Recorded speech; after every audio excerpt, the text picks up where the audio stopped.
करेंगे यदि आपके घर में किसी भी प्रकार का कोई वास्तु दोष है या किसी भी प्रकार का आपको आर्थिक तंगी आपको महसूस हो रही है, या बहुत से उपाय कर थक गए हैं, या घर में वैवाहिक जीवन में मनमुटाव चल रहा है, या फिर विवाह होने में देरी हो रही है, या राहु ग्रह के दोष से आप पीड़ित हैं, या फिर रात को आपको बुरे सपने आते हैं, या फिर सफलता आपके पास आकर आपसे दूर चली जाती है, और इसके अलावा आप चाहते हैं कि आपके घर में जो है वो महालक्ष्मी जी सदैव प्रसन्नता पूर्वक स्थिर रहे, स्थायी रूप से रहें, तो आज का ये वीडियो आपके लिए है। जय माता दी, मैं हूँ चारेमिनी।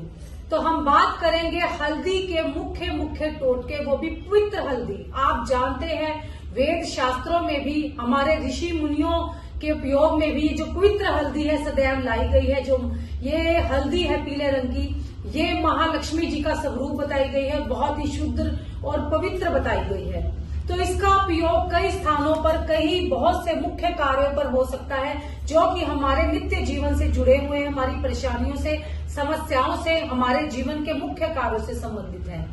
तो मैं सबसे पहले आपको बताऊंगी कि यदि आपके घर में किसी भी प्रकार का आपको कभी कहीं से भी आपको पता चला है कि आपके घर में वास्तु दोष है, तो आप अपने घर में आपके मुख्य द्वार पर हल्दी के जो छींटे हैं वो गंगा जल में मिलाकर, केवल हल्दी आपने मिलानी है, वो अपने मुख्य द्वार पर मेन गेट पर आप हल्दी के छींटे अवश्य दीजिए। हल्दी के छींटे देने से मैं बता दूं साथ साथ क्या होगा, आपके घर में यदि राहु दोष है,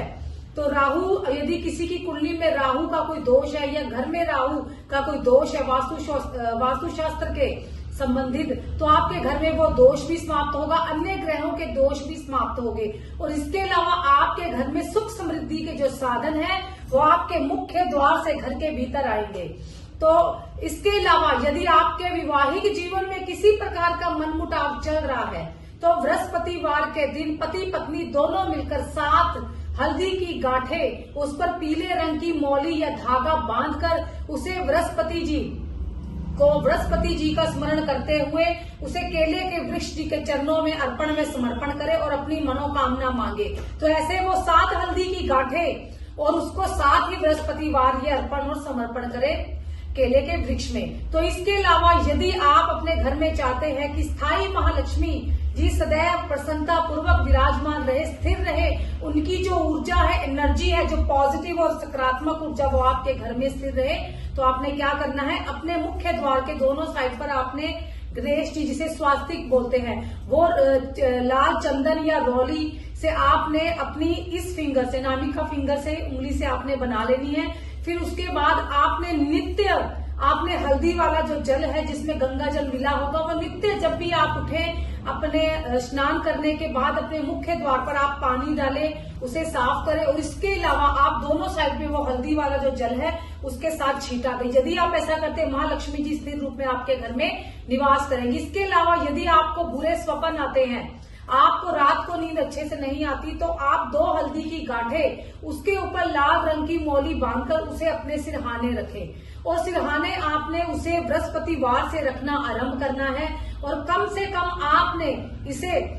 इन हल्दी की गांठों को नित्य 2-2 हल्दी की गांठें नहीं रखनी है, और 16 दिन तक लगातार करना है। ये उन लोगों के लिए ये उपाय है जिन्हें बुरे स्वप्न आते, नींद नहीं आती है, जो बहुत ज्यादा डिप्रेशन, एंजाइटी से परेशान हो चुके हैं, जो डॉक्टरों के पास जाकर परेशान हो चुके हैं, बहुत सी मेडिसिन खाने के बाद भी उन्हें नींद नहीं आती। ये उपाय बहुत ही सरल सटीक उपाय है। आपने नित्य ये 2 हल्दी की गांठें रोली बांधकर रखनी है, और सुबह उठकर इन्हें किसी भी देव स्थल में जाकर आपने चढ़ा देना है। तो ऐसा आपने नित्य बृहस्पतिवार से आरंभ करके 16 दिन करना है। तो ये आप सबने जान लिया हल्दी, पवित्र हल्दी के छोटे छोटे साधारण से परंतु बहुत ही चमत्कारी और बहुत ही मूल्यवान उपाय। तो यदि ये आप उपाय करेंगे तो जैसा मैंने आपको बताया, आपके सभी कार्य सिद्ध होंगे, आपकी सभी मनोकामनाएं पूर्ण होंगी। जय माता दी।